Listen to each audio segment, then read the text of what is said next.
Hello student, कैसे हैं आप सब। आज हम गणित के आधार में समझने वाले हैं संख्याओं के प्रकार के बारे में। पिछले वीडियो में हम आपको संख्याओं के प्रकार के बारे में बता चुके थे। इसके आगे की जो संख्याएं हैं वो इस प्रकार से हैं। आज समझते हैं हम सबसे पहले अभाज्य संख्या के बारे में। अभाज्य संख्याओं को इंग्लिश में प्राइम नंबर कहा जाता है और ये जो संख्याएँ होती हैं, ये सबसे छोटी अभाज्य संख्या है हमारी 2। अब आप सोचेंगे कि 2 कैसे हो सकती है। अभाज्य का मतलब ये होता है कि वे संख्या जिनमें सिर्फ एक का या स्वयं का बस पूरा भाग जाता है, वो संख्या हमारी अभाज्य संख्याएं कहलाती हैं। जैसे कि जो 2 है, 2 में 1 का तो पूरा भाग जाता ही है और 2 में 2 का पूरा भाग जाता है। पूरा भाग चला जाए अर्थात शून्य प्राप्त हो तो वो संख्या हमारी अभाज्य संख्याएं कहलाती हैं। इसी प्रकार से 3 में भी स्वयं का भाग बच जाता है और की संख्या का पूरा भाग नहीं जाता है। 5, 7, 11, 13 इस तरह की जो संख्या है। इसके बाद क्या होना चाहिए, 14 नहीं होगा, 15 भी नहीं होगा क्योंकि 15 में 3 का भाग जाता है। 16 भी नहीं होगा, 2 का भाग चला जाता है। 17 होगा क्योंकि 17 में सिर्फ 17 का बस भाग जाता है। आपको समझ में आ गया होगा। इसी तरीके से ये अनंत तक संख्याएं चली जाती हैं। अब अगली देखेंगे हम परिमेय संख्या, जिसे हम भिन्न भी कहते हैं और इंग्लिश में से रेशनल नंबर कहा जाता है।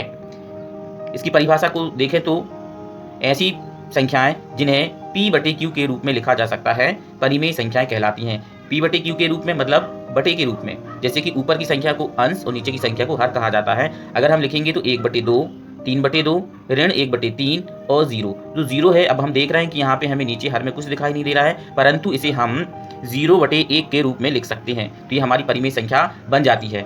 हर संख्या के नीचे 1 होता है, जो हमें आवश्यकता पड़ने पर हम उसे लिख लेते हैं। ठीक है, अब देखेंगे हम अगला अपरिमेय संख्या। अपरिमेय संख्याओं को इंग्लिश में इरेशनल नंबर कहा जाता है और इन्हें हम P/Q के रूप में नहीं लिख सकते हैं। और ये जो संख्याएं हैं वो हमारी रूट के अंदर होती हैं, जैसे √2, √3, पाई और 0.101101110 एंड डैश डैश। इसका मतलब ये है कि भाग देने पर इसमें पूरा भाग नहीं जाता है, कुछ ना कुछ शेषफल में हमें बच जाता है। तो ऐसी संख्या को भी हम अपरिमेय संख्या कहते हैं और ये अनंत तक जाती हैं। अगली संख्या देखेंगे वास्तविक संख्या। वास्तविक संख्या को इंग्लिश में रियल नंबर कहा जाता है और इसकी परिभाषा देखें तो परिमेय संख्याएं और अपरिमेय संख्याओं का जो संग्रह होता है अर्थात जो समूह होता है उसे हम रियल नंबर कहते हैं या वास्तविक संख्याएं कहते हैं और इसे हम R से रिप्रेजेंट करते हैं। और ये संख्याएं होंगी हमारी जैसे 3, 16, √2, √3, ऋण 6/7, ऋण 5, 0 एंड डैश डैश। इस प्रकार की जो संख्याएं होती हैं हमारी वास्तविक संख्याएं कहलाती हैं। और अगली देखेंगे हम भाज्य संख्या। जो भाज्य संख्या है उसे इंग्लिश में कहा जाता है